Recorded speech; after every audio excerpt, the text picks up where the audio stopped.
Good evening. ఈరోజు క్లాస్లో మనము ఎన్నికల సంఘానికి సంబంధించి ప్రధాన ఎన్నికల కమిషనర్ అలాగే ఇతర ఎన్నికల కమిషనర్ల నియామక ప్రక్రియ గురించి మనం తెలుసుకుందాము.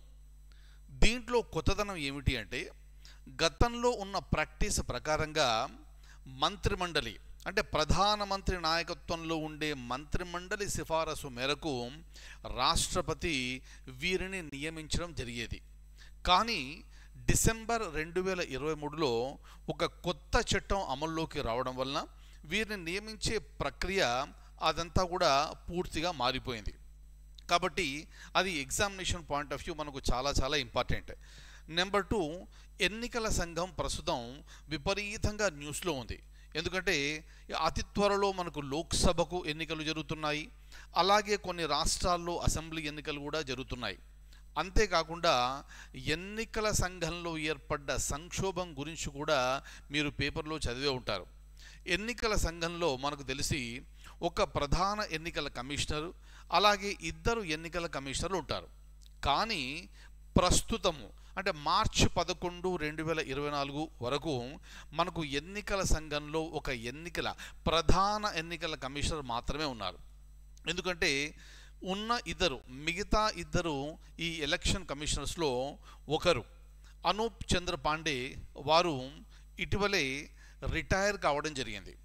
ఇక మరొక ఎలక్షన్ కమిషనర్ అరుణ్ గోయల్, వారు రాజీనామా చేయడం జరిగింది. ఒకరు రిటైర్ అయ్యారు, ఒకరు రాజీనామా చేశారు. ఇక మిగిలింది కేవలం ఒకే ఒక్క వ్యక్తి, అది ప్రధాన ఎన్నికల కమిషనర్ శ్రీ రాజీవ్ కుమార్. మరి ఇప్పుడు ఎన్నికలు అతి త్వరలో ఉన్నాయి కాబట్టి ఖచ్చితంగా మిగతా 2 సభ్యులను కూడా వెంటనే నియమించవలసిన అవసరం ఉంది. అయితే డిసెంబర్ 2023లో పాస్ చేసిన చట్ట ప్రకారంగా ప్రస్తుతం ఈ నియామక ప్రక్రియ జరగబోతుంది. అది ఎలా ఉంటుంది అనేది మనకు important, examination point of view కూడా ఇంపార్టెంట్. కాబట్టి జాగ్రత్తగా వినండి. ఇక ఇప్పుడు జరిగే ప్రక్రియల్లో కూడా ప్రధాన ఎన్నికల కమిషనర్ కావచ్చును, ఇతర ఎన్నికల కమిషనర్ కావచ్చును, అందరూ కూడా రాష్ట్రపతి చేతనే నియమింపబడతారు. కాకపోతే ఈసారి సిఫారసు చేసేది ఎవరు అంటే ఒక సెలక్షన్ కమిటీ అనేది ఉంటుంది. సెలక్షన్ కమిటీ ఏ పేర్లైతే రాష్ట్రపతికి సిఫారసు చేస్తారో ఆ వారిని అక్కడ సభ్యులుగా నియమించడం అంటూ జరుగుతుంది. మరి సెలక్షన్ కమిటీలో ఎవరు ఉంటారు అనేది ఎగ్జామినేషన్ పాయింట్ ఆఫ్ వ్యూ చాలా ఇంపార్టెంట్. సెలక్షన్ కమిటీలో మొత్తం 3 సభ్యులు ఉంటారు. ఈ 3 ఒకరు ఈ సెలక్షన్ కమిటీకి నాయకత్వం వహిస్తారు. వారు ఎవరు అంటే సాక్షాత్తు ప్రధానమంత్రి. అంటే రేపు ఒకవేళ పరీక్షలో మీకు సెలక్షన్ కమిటీకి నాయకత్వం వహించేది ఎవరు అంటే మీ ఆన్సర్ వచ్చేసి ప్రధానమంత్రి. మరి మిగతా 2 సభ్యులు ఎవరు అంటే లోక్సభలో ఉండే ప్రతిపక్ష నాయకుడు, అలాగే మరొక సభ్యుడు వచ్చేసి ప్రధానమంత్రి చేత నామినేట్ చేయబడ్డ మరొక కేంద్ర మంత్రి. అంటే మొత్తం 3 ఇచ్చారు.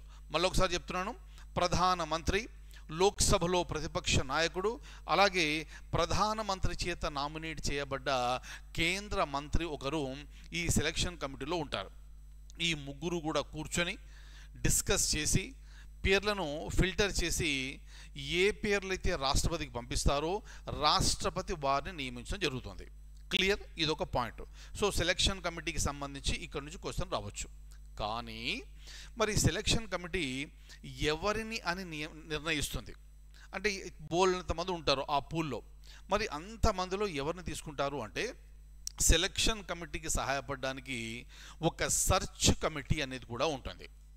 ఆ సర్చ్ కమిటీకి నాయకత్వం వహించేది ఎవరు అంటే లా మినిస్టర్.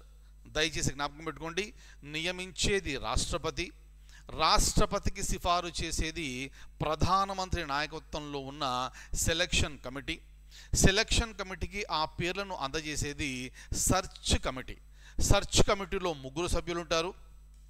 దానికి నాయకత్వం వహించేది యూనియన్ లా మినిస్టర్, అలాగే హోంశాఖకు సంబంధించిన secretary, department of personnel and ట్రైనింగ్కి సంబంధించిన సెక్రటరీ ఈ సర్చ్ కమిటీలో సభ్యులుగా ఉంటారు.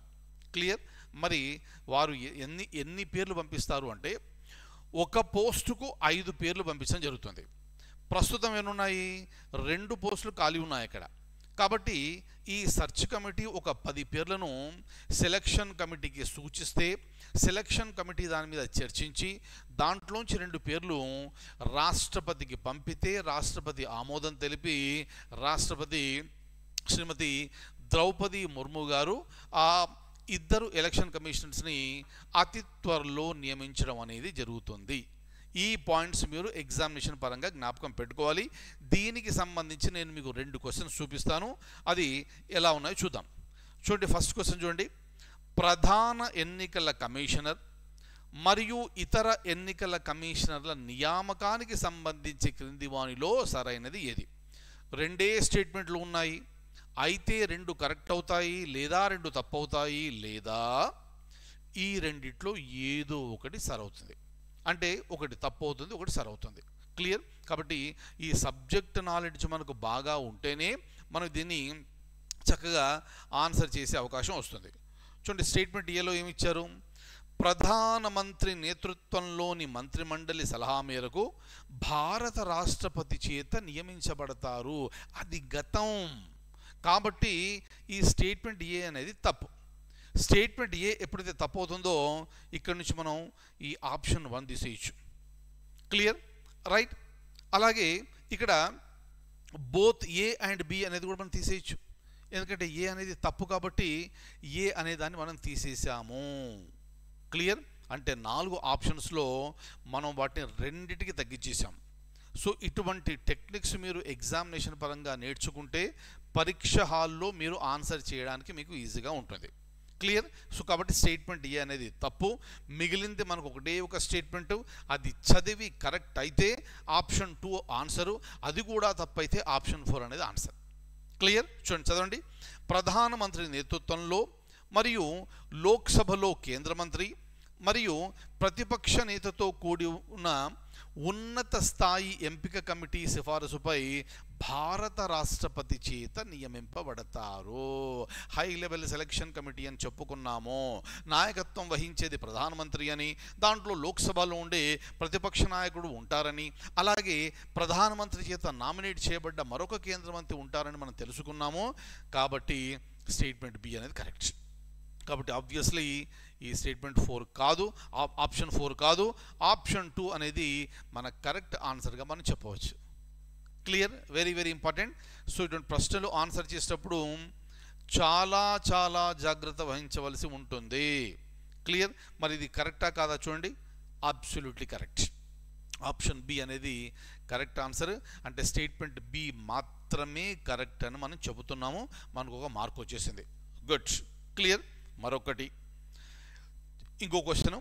చీఫ్ ఎలక్షన్ కమిషనర్ మరియు ఇతర ఎన్నికల కమిషనర్ల నియామకంలో సెర్చ్ కమిటీ పాత్రకు సంబంధించిన ప్రకటనలో ఏది నిజం? అంటే సెర్చ్ కమిటీ యొక్క పాత్రకు సంబంధించి స్టేట్మెంట్ ఏ స్టేట్మెంట్ బిలో ఏది కరెక్ట్? ఉన్నవే 2 ఆల్రెడీ మనం చెప్పుకున్నాము. అయితే 2 కరెక్టు లేదా 2 రాంగు లేదా ఏదో ఒకటి కరెక్ట్ అవుతుంది.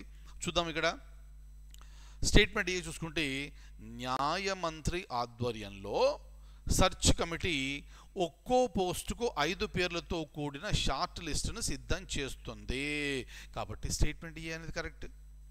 Right? Very very very very important. Statement A అనేది కరెక్ట్ కాబట్టి బి ఓన్లీ అనేది మనం తీసేయచ్చు. స్టేట్మెంట్ ఏ కరెక్ట్ కాబట్టి నైదర్ ఏ నార్ బి అనేది కూడా మనం తీసేయచ్చు. క్లియర్? ఎందుకంటే నైదర్ ఏ అనేది కాదు ఇక్కడ, ఎందుకంటే ఏ అనేది correct. Very very very important. ఇప్పుడు స్టేట్మెంట్ బి కనుక కరెక్ట్ అవుతే రైట్ మన ఆన్సర్ వచ్చేసి ఆప్షన్ 3. స్టేట్మెంట్ బి కనుక రాంగ్ అయితే మన ఆన్సర్ వచ్చేసి ఆప్షన్ 1. క్లియర్? ఈ విధంగా మీరు ఫిల్టర్ చేసుకుంటూ మీరు ఎగ్జామినేషన్లో ముందుకెళ్తే మీకు చాలా ఈజీగా ఉంటుంది. సెర్చ్ కమిటీలో కేంద్ర హోం కార్యదర్శి మరియు డిఓపిటి సెక్రటరీ ఉంటారని మనం ఇప్పుడే చెప్పుకున్నాము. కాబట్టి స్టేట్మెంట్ బి కూడా కరెక్ట్. కాబట్టి option 3 is the correct answer. That's it. Finish. Over. Clear? So కాబట్టి ఇలా లేటెస్ట్గా జరిగే అంశాల గురించి మీకు పూర్తి అవగాహన ఉన్నప్పుడు దానికి సంబంధించిన ప్రశ్న ఏదొచ్చినా కూడా మీరు ఈజీగా ఆన్సర్ చేయగలరు. సో ఇక్కడ నుంచి రాబోయే పరీక్షల్లో గ్యారంటీగా ఒక క్వశ్చన్ వస్తుందని మనం అనుకుంటున్నాము. ఎందుకంటే ఇప్పుడు చెప్పిన కారణాల వలన ఈ చట్టం అనేది డిసెంబర్ 2023లో వచ్చింది. అలాగే ప్రస్తుతం ఎలక్షన్ కమిషన్లో ఉన్న సంక్షోభం గురించి, అలాగే ఒక ఎన్నికల కమిషనర్ గారు రిటైర్ అయిపోయారు, ఇంకో ఎన్నికల కమిషనర్ ఏమో రాజీనామా చేశారు. కాబట్టి ఈ ఎన్నికల సంఘం అనేది చాలా చాలా చాలా చాలా వార్తల్లో ఉంది. Thank you so much. I will see you in the next session.